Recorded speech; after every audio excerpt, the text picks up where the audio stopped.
नमस्कार। आज बात करते हैं एक ऐसे गुमनाम हीरो की जिसके बिना हमारी मॉडर्न दुनिया शायद रोशन ही नहीं हो पाती। जी हाँ, हम बात कर रहे हैं ट्रांसफॉर्मर की। तो चलिए आज इस ट्रांसफॉर्मर की दुनिया में गोता लगाते हैं और समझते हैं बिजली का ये पूरा का पूरा सफर। अच्छा, कभी ये सवाल मन में आया है कि पावर प्लांट में जो बिजली बनती है वो सैकड़ों किलोमीटर दूर बिना किसी रुकावट के हम सबके घरों तक और फिर हमारे फोन चार्जर तक पहुंचती कैसे है?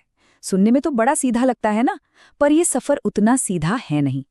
देखिए, असली दिक्कत ये है कि जब बिजली को बहुत लंबी दूरी तक मतलब सैकड़ों किलोमीटर तक भेजा जाता है तो तारों में रुकावट की वजह से उसकी ढेर सारी एनर्जी गर्मी बनकर बर्बाद हो जाती है। मतलब अगर कोई जुगाड़ न लगाया जाए तो पावर प्लांट से चली 100% बिजली में से हमारे घर तक शायद थोड़ी सी ही पहुंचेगी।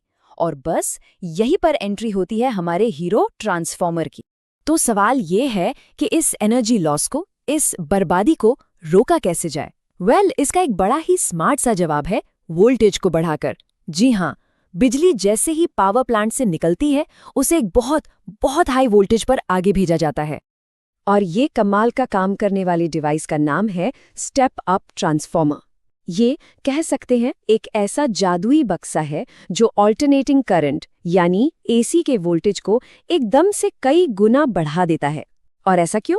ताकि बिजली अपना लंबा सफर कम से कम नुकसान के साथ पूरा कर सके। देखिए, इसका सारा खेल इसकी बनावट में ही छिपा है। एक स्टेप अप ट्रांसफॉर्मर में 2 कॉइल्स होती हैं। जहां से बिजली अंदर आती है उसे प्राइमरी कॉइल कहते हैं।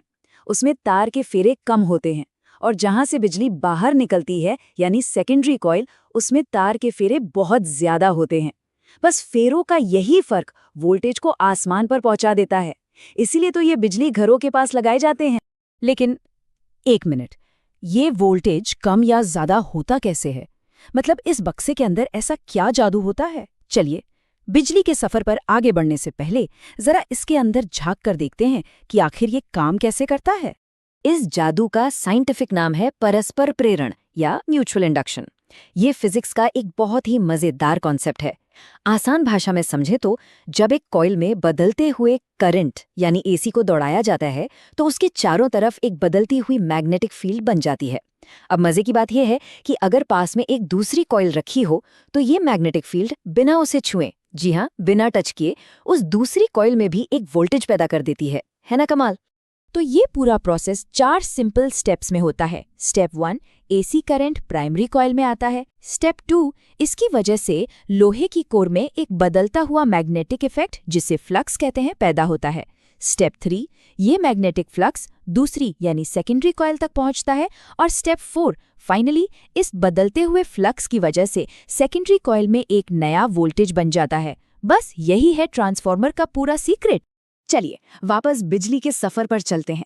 तो अब हमारी हाई वोल्टेज बिजली अपना लंबा सफर तय करके हमारे शहर, हमारे मोहल्ले तक आ चुकी है। लेकिन जाहिर है इतने हाई वोल्टेज को सीधे घरों में तो इस्तेमाल नहीं कर सकते, ये तो बहुत ही खतरनाक होगा। तो अब वक्त है इस वोल्टेज को वापस नीचे लाने का। और इस काम के लिए मैदान में उतरता है स्टेप डाउन ट्रांसफॉर्मर।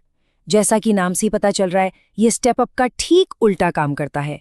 ये उस हाई खतरनाक एसी वोल्टेज को लेता है और उसे एक कम और सेफ वोल्टेज में बदल देता है।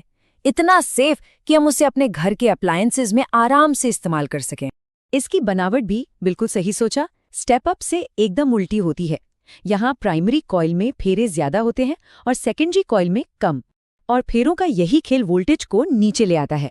और पता है, ये ट्रांसफॉर्मर तो हम रोज देखते हैं, हमारे मोबाइल चार्जर में, टीवी के अडेप्टर में, रेडियो के अंदर, हर जगह यही लगा होता है।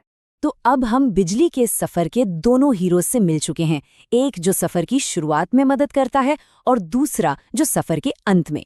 चलिए अब इन दोनों को आमने सामने रखकर देखते हैं ताकि सारी बातें एकदम साफ हो जाएं। तो ये रही इनकी सीधी सीधी तुलना। स्टेप अप का काम वोल्टेज को ऊपर ले जाना और स्टेप डाउन का वोल्टेज को नीचे लाना। स्टेप अप की सेकेंडरी कॉइल में फेरे ज्यादा होते हैं जबकि स्टेप डाउन में कम। और इस्तेमाल, स्टेप अप लगता है बिजली घरों के पास और स्टेप डाउन हमारे घरों के पास और डिवाइसेस में। सिंपल। तो कुल मिलाकर सबसे बड़ी बात क्या है? यही कि ट्रांसफॉर्मर की वजह से ही हम बिजली को इतनी एफिशिएंटली, मतलब बिना ज्यादा बर्बादी के, एक जगह से दूसरी जगह भेज पाते हैं। ये एनर्जी लॉस को इतना कम कर देता है कि लंबी दूरी तक बिजली भेजना मुमकिन और सस्ता दोनों हो जाता है। इनकी एफिशिएंसी वाकई कमाल की होती है। और हाँ, एक सबसे ज़रूरी बात जिसे बिल्कुल नहीं भूलना है, खासकर अगर कोई एग्जाम की तैयारी कर रहा है तो ट्रांसफॉर्मर सिर्फ और सिर्फ ऑल्टरनेटिंग करंट यानी एसी पर काम करता है, डीसी पर नहीं। क्यों? क्योंकि इसका पूरा सिद्धांत ही बदलते हुए मैग्नेटिक फ्लक्स पर टिका है और डायरेक्ट करंट यानी डीसी तो सीधा चलता है, बदलता नहीं। तो जब कुछ बदलेगा ही नहीं तो ट्रांसफॉर्मर काम कैसे करेगा? तो अगली बार जब घर के पास बिजली के खंबे पर वो बड़ा सा बॉक्स दिखे या फोन चार्ज पर लगे, तो एक पल के लिए जरूर सोचिएगा कि कैसे ये छोटा या बड़ा ट्रांसफॉर्मर ही हमारी दुनिया को चला रहा है। इस पूरी जानकारी के बाद अब शायद ये अदृश्य हीरो